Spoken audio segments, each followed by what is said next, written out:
No siis mä ajattelin aikuisena perustaa oman hevosklinikan. Mä hoitaisin siellä hevosia ja myisin koruja.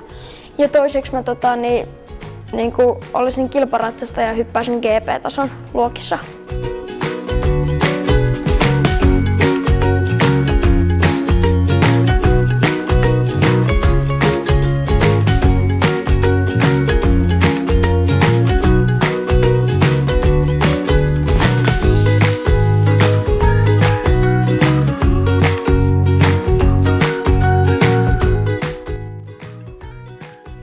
Mun vanhalla hevosella on tällä hetkellä nivelrikko, joten sillä ei voi kisata enää kovin korkeita esteitä, yli 80 senttiä, joten mä tarvitsisin uuden kilpahevosen.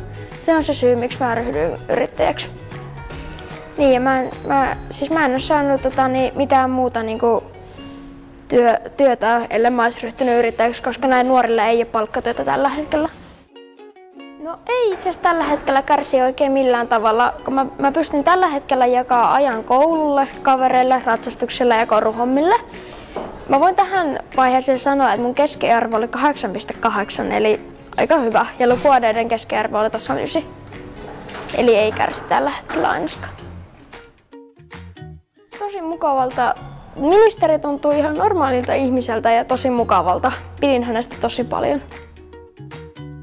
No, mulla oli sellaiset terveiset ministerille, että tällä hetkellä Suomessa on tosi paljon syrjäytyneitä sen takia, koska nämä vanhemmilla ei ole varaa maksaa eläinharrastuksia, esimerkiksi ratsastusta, koska tällä hetkellä Suomessa ne, jotka omistaa talleja, joutunut itse rakennuttaa sen maneesi esimerkiksi sinne, joka maksaa tosi paljon, joka tarkoittaa myös sitä, että nämä ratsastusharrastukset esimerkiksi maksaa tällä hetkellä Suomessa todella paljon. Joten jos valtiot tukisi esimerkiksi vähän noita maneesien rakennuksia, niin se ei olisi niin kallista.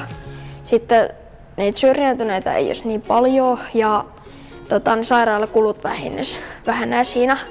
Ja samalla siinä nämä ihmiset saa palkkatyötä, kun ne rakennuttaa niitä maneeseja. Ja semmoinen juttu mulla on vielä teille kaikille katsojille, että muistakaa tehdä unelmien eteen töitä. Ja ainoa, joka voi estää unelmien täyttämästä, on tämä.